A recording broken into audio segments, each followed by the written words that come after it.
2026 Coastal Rivers Conservation Trust Annual Meeting. My name is Malcolm Foster. I'm the president of the Coastal Rivers Board of Trustees. It's a pleasure to have you here tonight. This has not been just a big year for coastal rivers. It has been utterly transformational. We have adopted a new strategic framework, which will guide us as to how we do our work over the next 5 years. Everything we do as an organization will be built around four core values. We will be welcoming, trustworthy, caring, and adaptable. Tonight, we will share some highlights of recent accomplishments, and we will also have some of the exciting things in our future for you. This past year, I was privileged to help Coastal Rivers and the Maine Coast Heritage Trust return Hungry Island in the middle of Muscongas Bay to the Damariscotta Nation.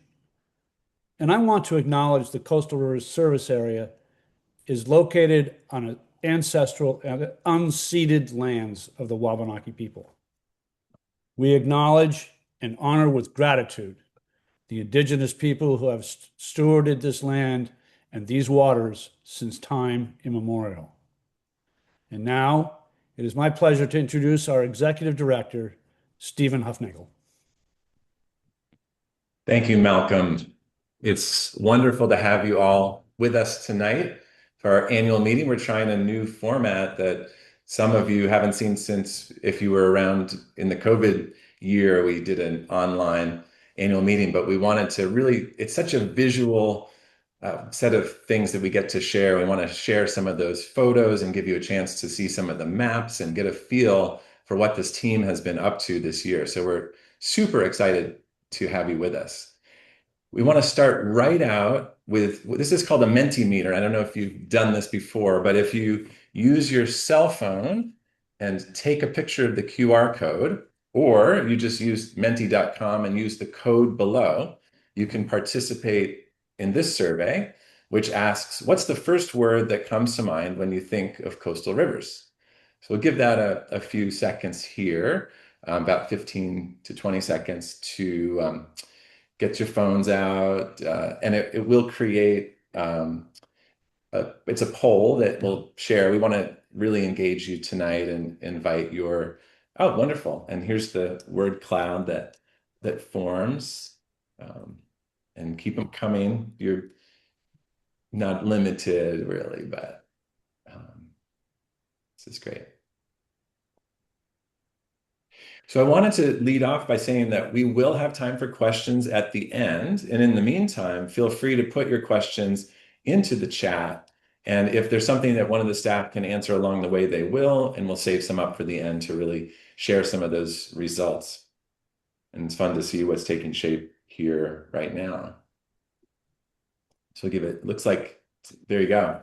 So that gives a sense, and we're going to save that word cloud, and thank you for that feedback.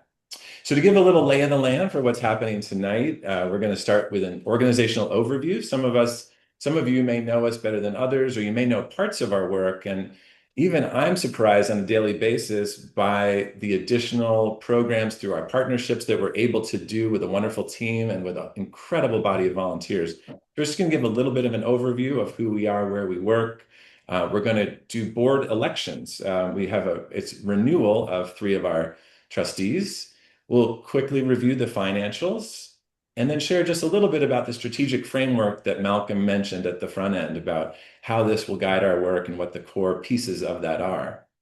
Then we'll jump in with the team, and you'll get to meet some members of the team, some of whom you might not have met before, who will share some of the program highlights of the past year in land, stewardship, community science, and education. And then we'll take a look ahead. What's happening right now? We really had to trim this. There's so much exciting that's happening, but we'll share just a couple of the highlights. And we always welcome further engagement and questions. And if there's something that you saw or you had a question that wasn't able to be answered tonight, please reach out to any of the staff. So this is just a little bit of a lay of the land for what's coming up. As Malcolm mentioned, we're guided by a set of values that really undergird everything that we do at Coastal Rivers. Above all, We wish to be a welcoming place where people, no matter what their backgrounds or abilities, can come and enjoy nature and be part of a community in a way that makes them feel safe, in a way that connects them with each other, in a way that connects them with the natural world. We want to be trustworthy, and that goes for the way we do our work to the highest ethical standards. Caring is essential, and that goes for the way we do our programs, the way we interact in the community. And if you, as part of Coastal Rivers, all that you do contributes to that sense of caring. And finally, we're adaptable. It's exciting times, as you know, whether it's federal grants and the changing nature of what we're doing with our governmental partners, to changing climate, to different storms like we had on our waterfront just a couple of years ago. So we're really working to be adaptable, even as we have a clear direction. And these, what we call riverbanks, is another way to say guardrails for how we do our work and what we select. So those four values are the base for what we do. So this is the quick and dirty. The map on the right gives a sense of where we work with the named towns. So you can see the whole of the Pemaquid Peninsula, a chunk of the Boothbay Peninsula as well, and all around Johns Bay. So having brought together Damariscotta River Association and Pemaquid Watershed Association, this is the area that we're now able to serve, and it has been a terrific scale to work at. Whether it's for stewardship and we're moving around equipment, we're not going so far away that we lose touch and need additional depots and things far afield, but we're also able to get some economies of scale and opportunities to cross-promote and cross-pollinate. Today, we're conserving almost 8,000 acres of land in a variety of forms, and we'll get a little more into that. 50 miles of trails and growing and fairly quickly. We're connecting people with the landscape, so we don't just stop at conserving the land, but we get people engaged. And that means students who participate in our programs with over 2,000 student learning hours in the past school year, 2,500 participants in Coastal Rivers programs. And this year, we're super excited to celebrate 20 years of Camp Mummichog that gets kids engaged in the outdoors all day long during the summer as our wonderful summer day camp that Kyle Emergent is now running this summer. And above all, we're powered by community. Though our staff has grown, we're engaging more volunteers than ever. Hundreds of volunteers each year participate in all that we do. Additionally, and this is something of the past several years I'm most excited about, is our partnership with Twin Villages Food Bank Farm. We are the administrative home. We provide the land at no charge to Twin Villages Food Bank Farm. And that makes possible this wonderful program to really focus on the growing and distribution of incredibly nutrient-rich food. And finally, we are so excited to partner with our local municipalities as a conservation organization through our staff and through our volunteers who serve on committees, provide technical assistance, do joint projects, run different trail systems for the towns. So there are lots of ways, that's just a sampling, that we work very closely with the towns to add value, most concretely, all the way to building a crosswalk to connect the school to the Whaleback Shell Midden, for example, or building trails that really serve as almost a public park system for many of our towns that don't have a separate park system. So that's a little bit of who we are. And then the people involved on the volunteer leadership side, the board of trustees, we have a wonderful board of trustees. And I just encourage you to give this a quick look here, get a sense of the range of backgrounds people come from. We have former teachers and current educators. We have people in real estate, people who have been administrators of various nonprofits, researchers, financial folks, investment people, a whole range. And we're so excited that who we get to work with every day through our board of trustees. Which takes us to the next big and important step tonight, which is the re-election of 3 of those board members. And it's hard to believe 3 years has already come and gone, Malcolm, that Malcolm, Jen Atkinson, and Emily Weiss have completed their first of 2 possible 3-year terms because we're term limited. So tonight we are asking for your vote in favor of the slate of 3 candidates for renewal to the Board of Trustees. Malcolm from Damariscotta, Jen from Damariscotta, and Emily from South Bristol. You'll see the note at the bottom of the slide saying, please abstain from voting if you're not a current Coastal Rivers member. And that basically means, have you given in the last year or so? Are you kind of up to date? And this is an honor system, no worries. If you're like, I think it was 14 months ago, that, you're in the window. But the way that we'll proceed is to request a motion and a second. And this will be you're all on mute, but this will be one time to you could raise a hand or you could come off of mute and make a motion. And then once the person seconds it, we'll have a moment for discussion. And then the voting's kind of cool. All you need to do when we say all in favor is you'll just choose a reaction icon at the bottom. There's a little heart at the bottom of your screen and it says react. Doesn't matter what you choose. Choose what looks good to you. So I would entertain a motion to re-elect for a second 3-year term these 3 candidates as a slate. I so move. A motion from Joy Vaughn. Thank you, Joy. Do we have a second? Second. All right. Thank you.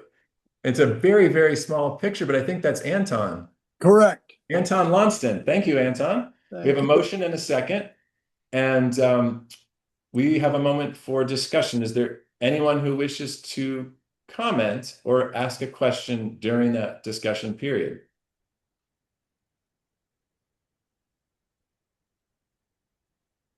Just give that, even though it seems a little long, I'll just give it another few seconds here.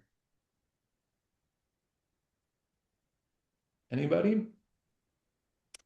Okay, then we will call the vote. And again, go to the React and just choose any icon, all in favor. And then oh, look at all these. This is great. Hearts and this is excellent. Your votes are being recorded now. Thank you. Thanks, Michelle. And the exploding heart. I love that. Okay. And next we'll ask any opposed. Don't worry, Bob. We know that you're in favor with the thumbs up. Okay. Any opposed? Send up an icon. And any abstentions? Feel free to send up an icon. You might not have voted, but we're here and a current member. All right. Fantastic. Wonderful. So with all the members present voting tonight, the slate is approved, and we are grateful, very grateful to Malcolm, Jen, and Emily for continuing their wonderful board service and their very engaged board service.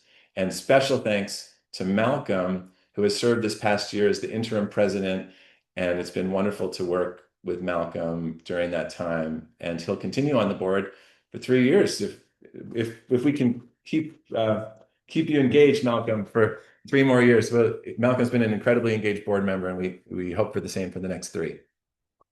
So you've now met a few of the board members, and now we turn our attention to the Coastal Rivers team. This is the full summer slate, pretty much. We have some of our interns in the mix. We have 2 Olivers this summer, so they get called the Olivers, and they're terrific. One in high school and one on his way to graduate school. Some of our new, but you can just get a sense, I think, from this photo of what an incredible team. I've never been happier to work with a team who's brought such good humor, skill, willingness to learn, and when they don't know something, to find someone who does, or to dig in and take a course and learn more. But they all come with expertise in various ways, and everyone's willing to pitch in, whether it's Monday morning garbage duty or something really policy oriented, and jumping in together. So it's a really good team, and this is a very recent photo. I hope you'll meet all of the team members. So quick overview of our financials.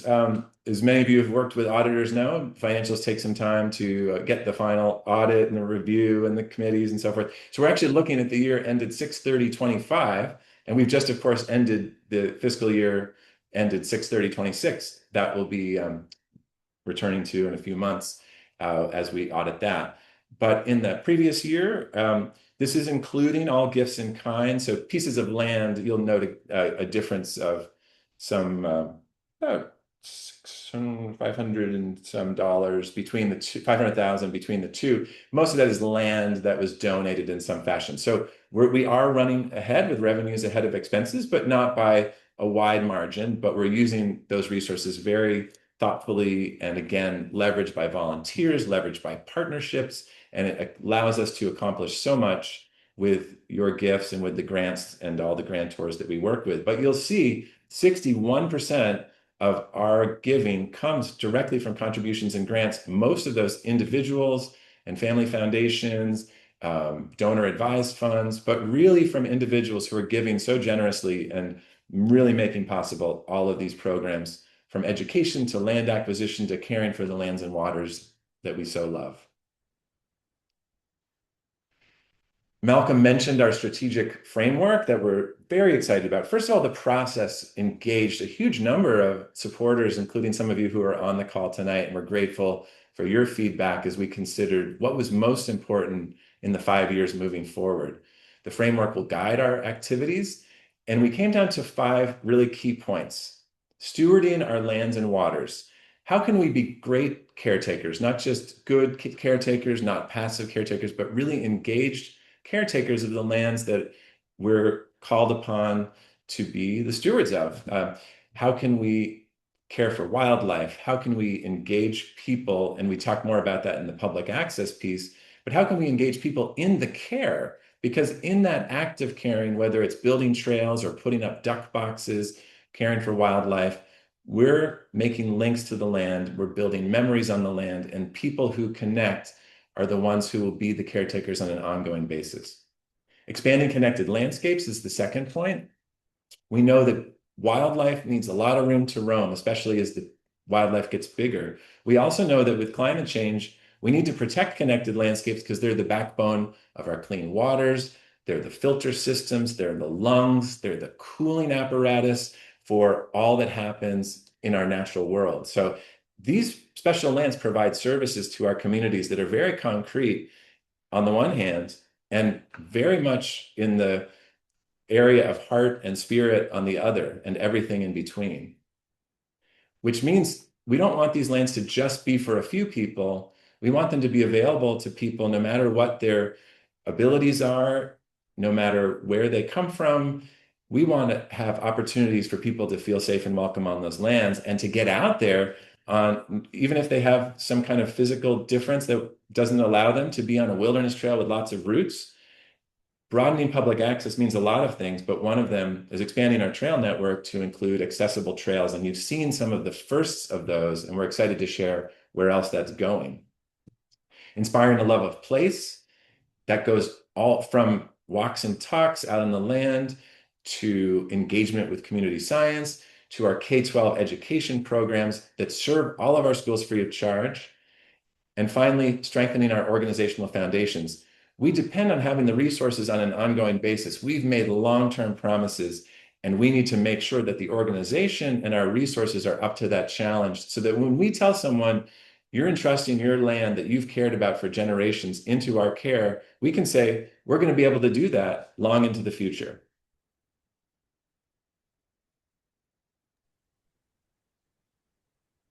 And here's a great picture of some of our stewardship team there. And now I'm gonna turn it over to Katie Beaver, our Deputy Director, and she's gonna share about how this framework gets put into action every day with our team. Katie, thanks. Thanks, Stephen. Now that you're all pros with Mentimeter, I have another question to ask all of you. So I'll take out your phones again. Hopefully, you may even have the website still open on your phone. I'm going to actually, I need to advance this question. I'm going to ask you the next question. So, what's the most important reason to conserve land? Please take a I'm going to give you about 20 seconds to answer this question.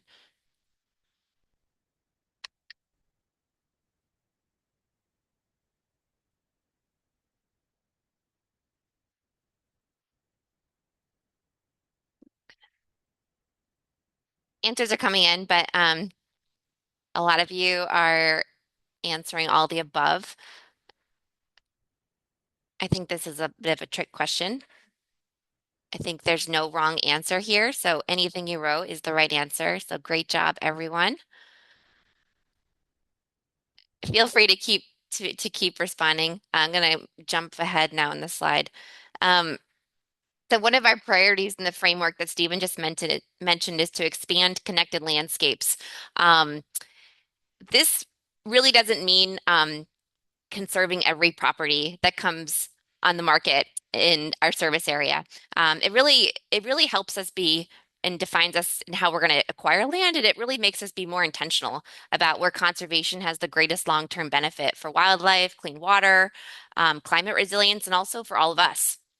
Um, One thing I do want to mention before I dive into some of these exciting numbers is that conservation in the last 10 years is becoming more nuanced, I think. We were realizing that our healthy communities, they need more than just protected lands. We also need places for people to live and work and raise families. And so we're really careful. We don't believe that every undeveloped parcel in our region should become conservation land. We really believe in conserving the right lands, places that really do protect those connected wildlife habitats that Stephen mentioned, or expand a trail system that's really important to our community. But we're also recognizing, as part of the story, that housing is it's so critical, to maintaining a vibrant community. So that's how we're approaching expand connected landscapes right now. Um, because since 2023, we've expanded our connected landscapes a lot. You'll see that our land inventory has grown by a third in just 3 years. So since 2023, we added 1,900 acres of conserved lands within our service area. Um, so that together, that's about 8,000 acres of land that's conserved, whether it's fee. When we talk about fee, that means land that Coastal Rivers owns. We have the deed of the land. Conservation easement is land that's still owned privately. Those private landowners still pay taxes, but we have restrictions on those properties to prevent development forever. And then a lot of our land is managed in partnerships with our local towns and also the state government. And our focus really has been on expanding these existing corridors. So Stephen talked about two main corridors. We have Riverlink Corridor, which is on the Boothbay Peninsula, which extends from Boothbay all the way up to Newcastle, and then Pemaquid Wild Pathway on the Pemaquid Peninsula. The idea being let's connect these big chunks of land, allow wildlife to move freely, and also find places for people in the mix there as well. So this past year was a great year for land conservation. We added 410 acres of fee-owned property that we own at Coastal Rivers, 126 acres of conservation easement. And all these acquisitions, they really expand these connected landscapes that we're focused on, increasing that connectivity. We added 19 acres to Marsh River Bog in Newcastle, 13 acres in Bristol to Laverna Preserve, 5 acres in South Bristol on Rutherford Island Preserve, and drum roll, our biggest one was Heartwoods, which really is our largest ever conservation project. This is a really big deal for us. We close on this project in March, and I'll be honest, we're all still celebrating. The celebration will last for, I think, years to come. Um, and Heartwoods is exactly the type of project we're looking for. This is nearly 500 acres. It's one of the largest remaining forest blocks left on the Pemaquid Peninsula. This wouldn't have been possible without just incredibly generous bargain sale from Eleanor Kinney. Bargain sales allow Coastal Rivers to do more with conservation. And she really had the foresight of assembling this amazing land together through a number of parcels over the years, which allowed for it to be conserved forever. We're really What excites the staff, I think, most about this property is about what it means for the future for all of us. Not only is it protecting 500 acres of wildlife habitat, it's creating new recreational opportunities in the future for Bremen and Bristol folks. And what excites me the most is it really locks in for future generations this amazing, just really beautiful landscape, that probably otherwise would have been fragmented over time. In 50 years, this would have been a fragmented landscape through development. And this is all locked in forever. 500 acres of beautiful landscape. And we are, over the next year, we're going to be really thoughtfully designing trails throughout the property, building off of what Eleanor Kinney already started while she owned the land, protecting sensitive habitats and, being thoughtful about where the trails go. And we're just really thrilled to and welcome you all onto the property with the goal of fall 2027 with a brand new trailhead on Biskie Road and a trail system. So we're really excited to welcome you there next summer. Um, but conserving land is really just the beginning of the story. As I was mentioning, it's really where our stewardship obligation begins. And I'm really excited to introduce my colleague, Belle Maroney, who is our volunteer and stewardship coordinator, to take it from here. Awesome. Thanks, Katie. And I'm gonna right off the bat do another Mentimeter question. So this time is which coastal rivers preserve did you visit most recently? Whether you visited it today or a year ago, we would love to know.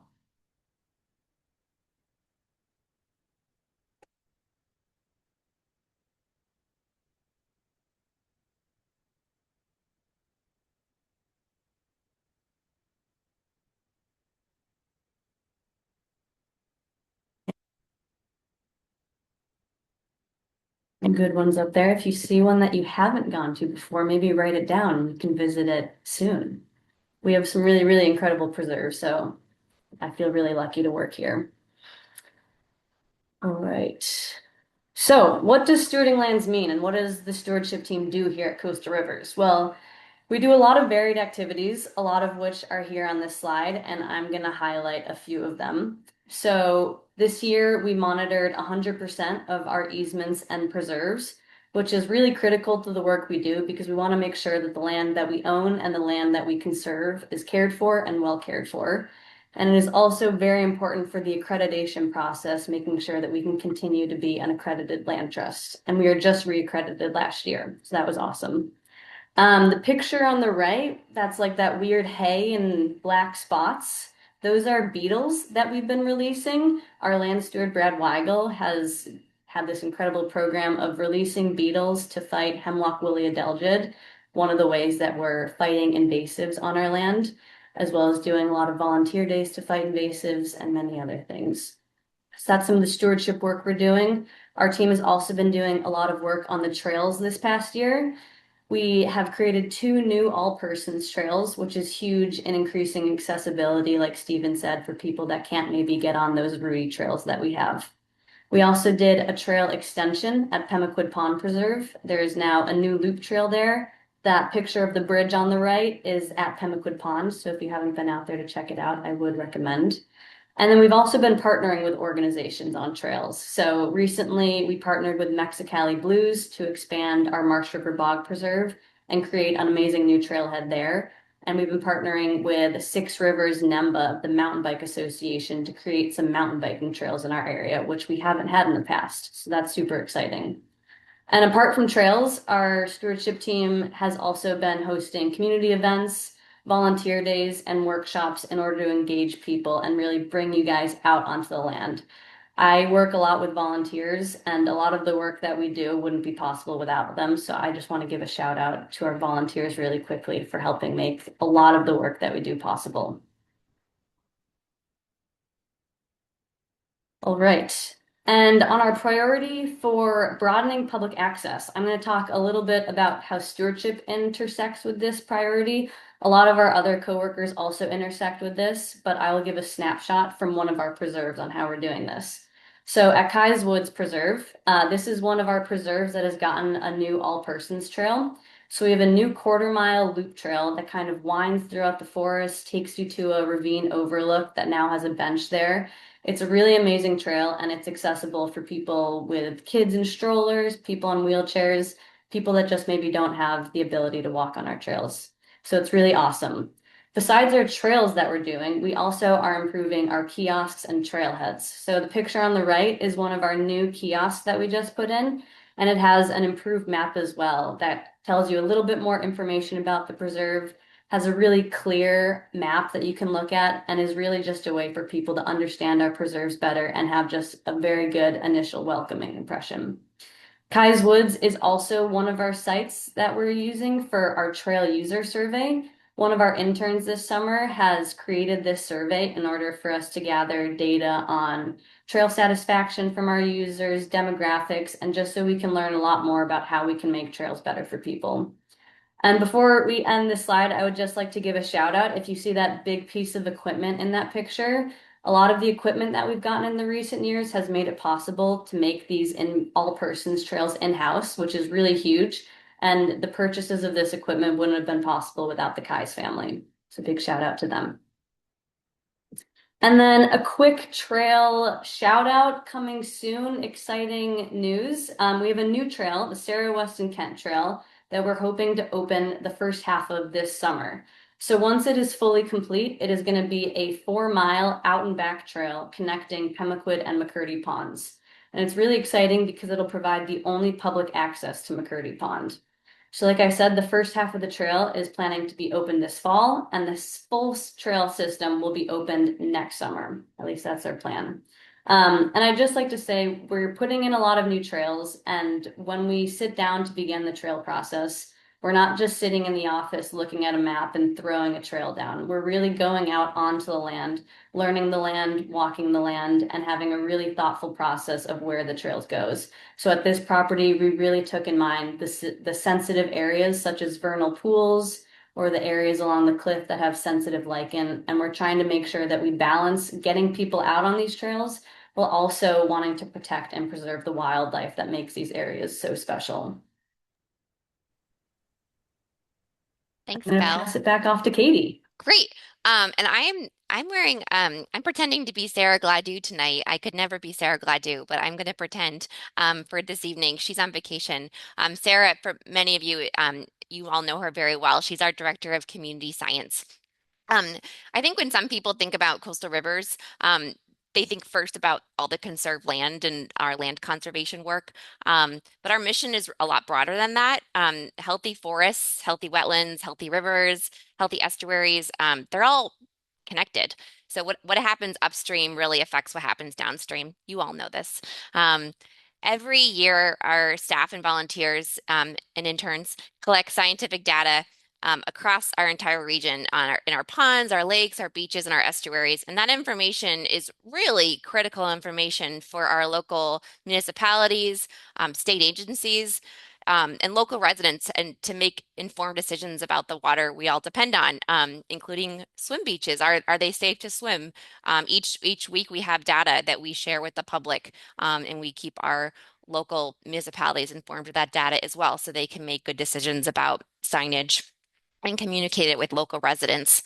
And this work is made possible because of an incredible network of volunteers. This truly is community science. These volunteers are out taking water samples in our ponds and beaches every week. They're analyzing phytoplankton for hours under a microscope. They're conducting courtesy boat inspections on ponds to make sure we don't get any new aquatic invasive plants in our ponds. They're tracking horseshoe crab populations in Damariscotta River. I'm sure many of you are on the call. Thank you for all you do. I see you out there. You do so much for us. It really is an incredible program to watch. But monitoring the work that we do to monitor really isn't the end goal. We collect the data so that we can take action, and we learn from the data so we know how to help our resources. And I think one of the best examples of this happening is right here in Great Salt Bay. I'm really excited about this project and what it means for the future of Great Salt Bay. We're thrilled to be one of the local partners on a brand new $750,000 grant that the Maine Coastal Program received in partnership with the UMaine Darling Marine Center and Manamit Conservation Sciences. The big picture is Great Salt Bay has lost over 300 acres of eelgrass in the past 30 years because of excess nutrients and rising temperatures. It's also just incredibly important habitat for the alewives and American eels that migrate through every year. And we also know eelgrass is just so important for carbon sequestration. So this project has three main goals. They'll actually be doing eelgrass restoration by seeding eelgrass and trying to restore an healthy eelgrass population. Coastal Rivers will be supporting this work by working with landowners around Great Salt Bay and up Oyster Creek to help with land practices that may be leading to those excess nutrients in the bay. And then we're going to be engaging residents through community science opportunities. There's going to be snorkeling opportunities and seed collection opportunities. So if you want to learn more, I do encourage you to reach out to Sarah. Or I encourage you to join us on August 21st to paddle on the bay with us and learn more about this super exciting project. We are also just so lucky at Coastal Rivers to have amazing interns. Belle, or maybe Stephen mentioned how awesome our interns are. They're all really great this summer.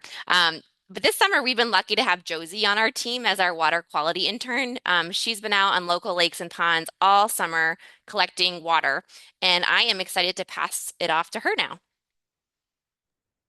Yeah, so we monitor Coastal Rivers as a whole, monitors 7 freshwater ponds and lakes to kind of collect data and hopefully learn some information from this. And so some things we measure include dissolved oxygen, temperature, phosphorus, transparency using a Secchi disc as pictured to the right, as well as cyanobacteria levels at both Biscay Beach and Bristol Mills. And some things we learned from these include like from dissolved oxygen where fish can survive. And then from phosphorus samples, we can learn nutrient levels as well as where's the potential to have more algae or algae blooms. And all of these indicators tell us kind of the overall health of the ponds.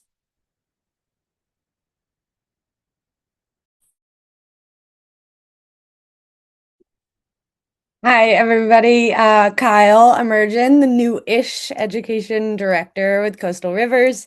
Super excited to be here and really pumped about all of the education programs that's happening with Coastal Rivers. You know, the goal of all our education is really to inspire a love of place and nature and stewardship. And as far as I can tell, we're doing a great job of that. Sarah Gladue has really been heading the education side of things, and now that I've recently joined, we're really working together on a lot of the public programs while I kind of take the wheel of the K through 12 education.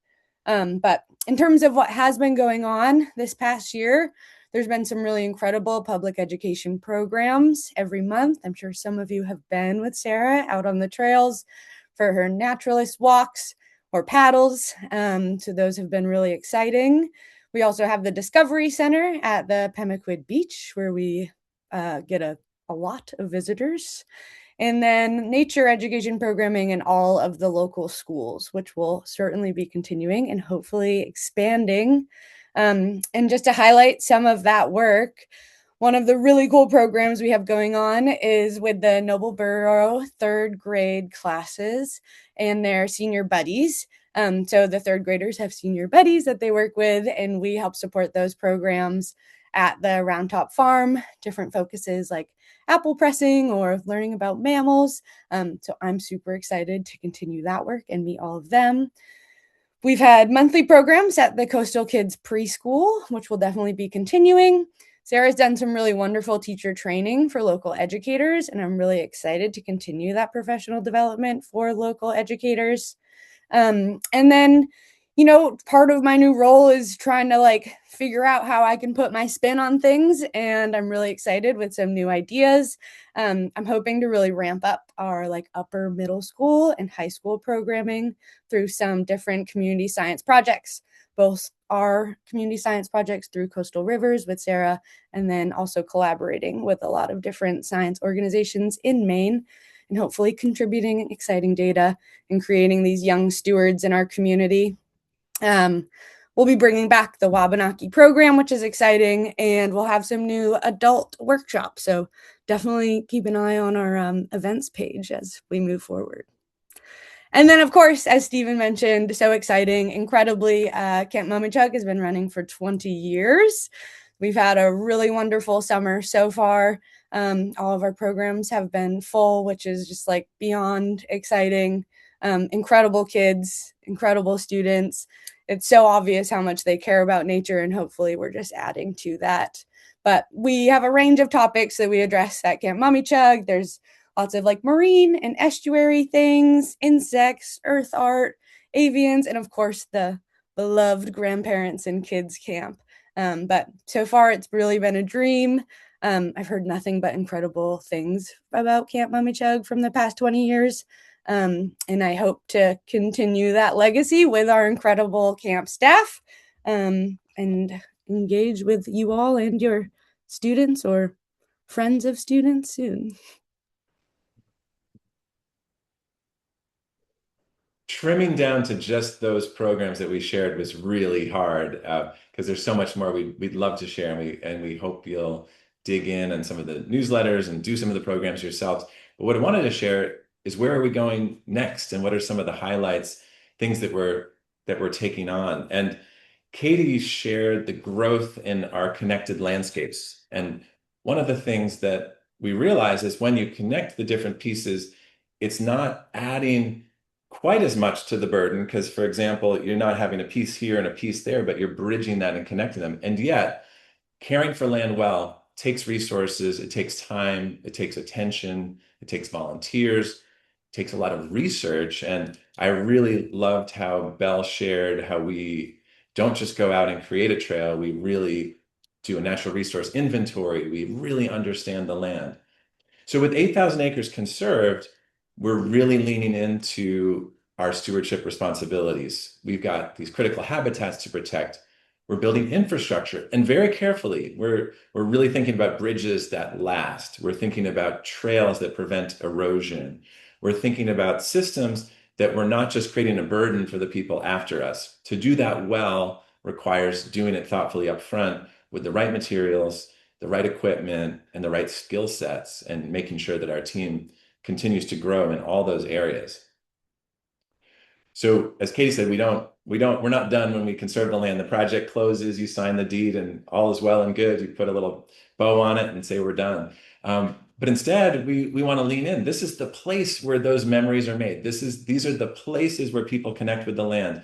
These are again, the lungs and the filters for our natural world. So how we care for them matters incredibly. On the one hand, we're thinking about habitats and how do we restore habitats to make them friendlier to the wild neighbors that we so enjoy having in our backyards and on our peninsulas. We're so lucky in this part of the world to be on the coast and yet have these forests that are still rich in large mammals. We have bobcats, we have moose, we have beavers galore, and we want to make sure that we're caring for those critters who are our neighbors.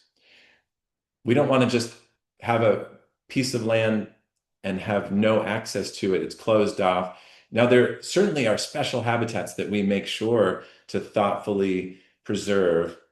And there are places where it's not appropriate to have trails, but where we can have trails that get people out there and they're designed well, that can open up whole worlds of caring, whole worlds of connection, and whole worlds of experiences that people have with their families or with their friends or by themselves for solitude.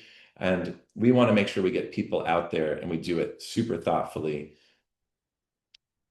The engagement in the lands themselves, that's the gateway that I came through into the land trust movement, was through trail work at the Adirondack Mountain Club.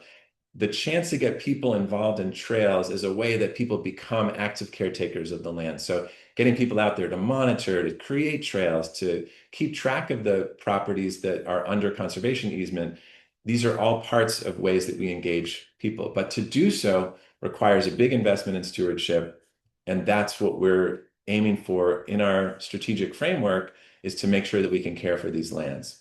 So in the coming 5 years, what you're going to see is a big investment in our trail system, in how we carefully add new trails, and again, with high quality trails that resist erosion at a time when climate change is driving bigger storms, greater storm events that can wash things away if you don't do it well.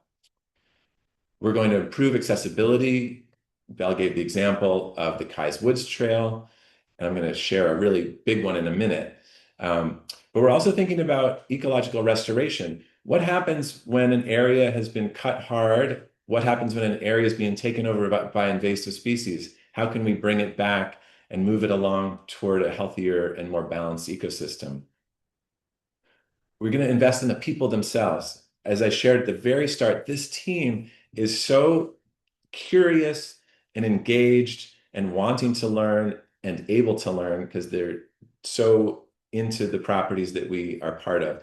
So we want to be able to support their professional development. We want to be able to support them with the tools that they need to do their jobs well. Not a dull chainsaw, but one that works really well. A really good piece of equipment that can move a lot of gravel and a lot of stone dust to create these trails. And finally, a place to house it all. We're so fortunate to be right in the middle of our service area right here. And as we speak, we're looking for a piece of property to be our hub for all our stewardship activities, where we can put this equipment and care for it in the winter, keep it out of the weather. So the creation of a stewardship hub is a big thing in the next 5 years as well in our strategic framework. And finally, one of the biggies that you already, the trail is just a couple thousand feet long, connects Great Salt Bay School. So the trail in the middle, the accessible Rhoda and Lee Cohen River Trail, connects Great Salt Bay School and Round Top Farm. Kids can come to the farmers market. It's used by runners. It's fantastic.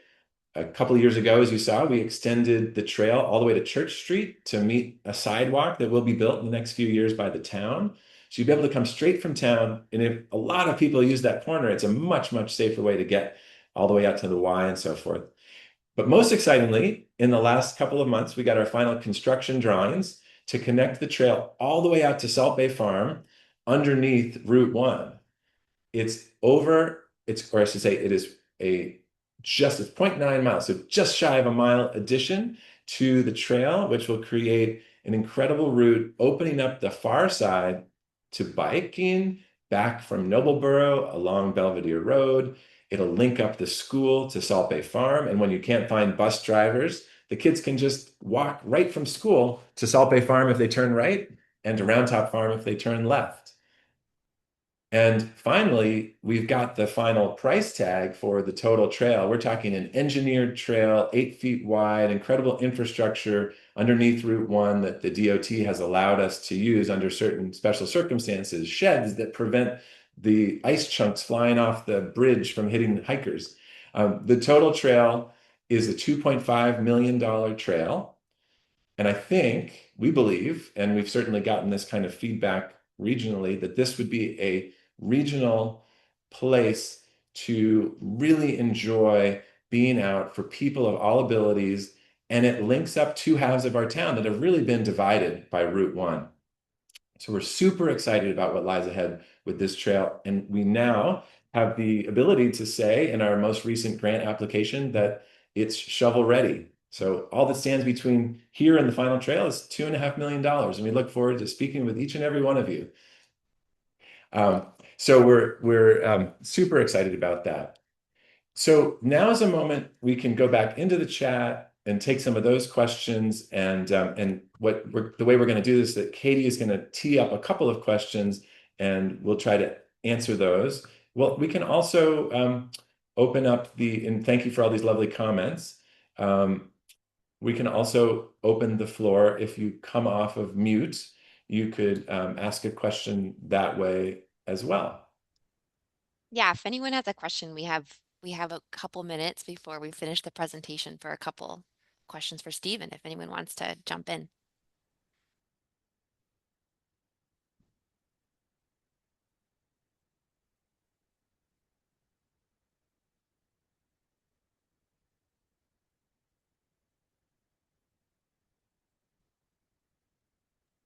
I think everyone's in just awe.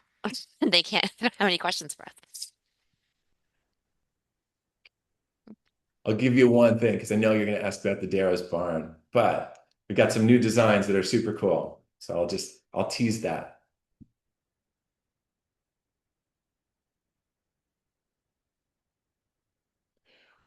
Well, I'll move forward, Stephen, and if you feel free to add your questions to the chat, and we'd happy to answer them. And send them to us, or maybe not on Sunday at the grocery store when we're bleary-eyed and haven't had our coffee, but most of the time around town, ask us what's going on. We all love the work we do and are happy to share. And I would encourage you to meet some of the staff, come out, enjoy these lands in different ways. Check out our events calendar. It's always full of great things happening. This is just a little sampling over a couple-week period. For example, come to a Trail Tamers After Hours. That's about getting people involved who can't come out in the middle of the day of a weekday. If we want to get people who are maybe working during the week, this offers a new opportunity to do that. So come join an After Hours Trail Tamers. Check out one of the Katie mentioned the paddle that's coming up a little bit later.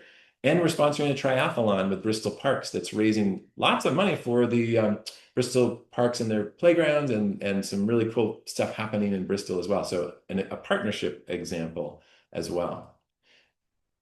So the quick little snapshot, take one more photo or check out this Menti. And we wanted to ask, I support coastal rivers because, and just throw up, it could be a phrase or a word. And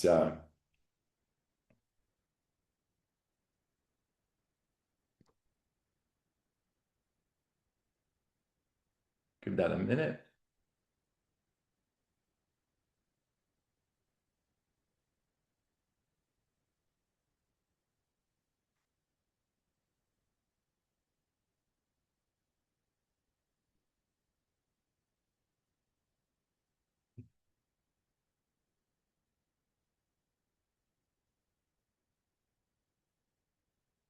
You guys know how to warm our hearts, and especially, oh, this is wonderful.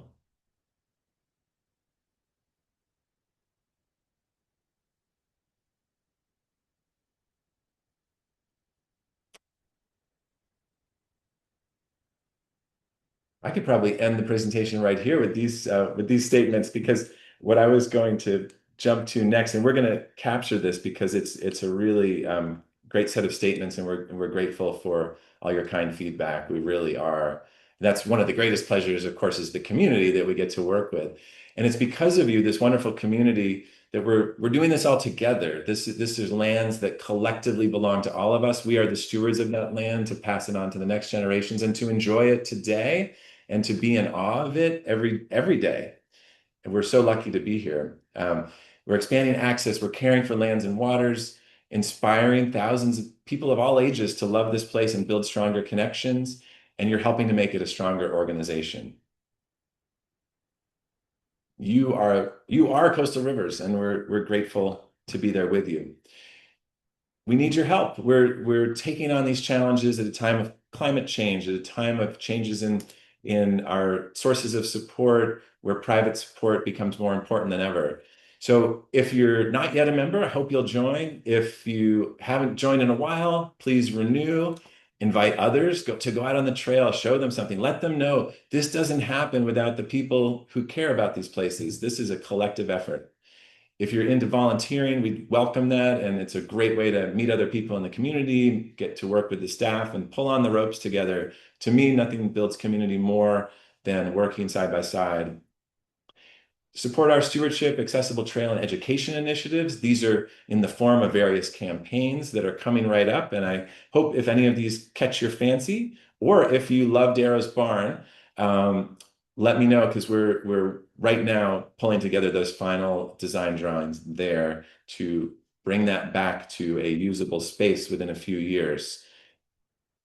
Conserve your own land. If you have land that you're curious about what you might do to conserve it or even to improve it for wildlife habitat.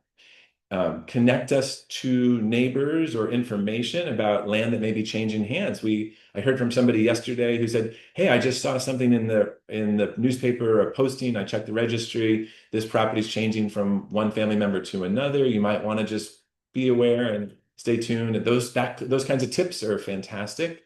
And finally, think about trade lands. You may have a piece of land that maybe it's a couple of acres. We had a piece of land this past year that was 2.5 acres or so, a little more than close to 3 acres on the Damariscotta River in a subdivision. The donors of that land gave it to us with the specific purpose. And we have the conversation up front. We don't say, "Oh, this is a natural area. Oh, by the way, we're going to sell it." No, this was explicit up front. Here's a 3-acre parcel. It's yours. you can sell it to raise money. And that helped us to protect the 500 acres of Heartwoods. So that raised $500,000 for conservation through that trade lane. And finally, I would just like to ask each of you to consider in your estate plans, and this could be anything from in your wills to in your insurance policies. There are other ways to name beneficiaries, but consider coastal rivers because we have this long-term legacy. We have this promise that we've made of caring for these lands well into the future. And we welcome your help in being part of that legacy to pass on this joy that we all feel in being part of this. So thank you so much for all that you do. And we're grateful to you and love working with each one of you. So thanks for your support and taking you into right here, Castner Brook view. We'll see you on the trails.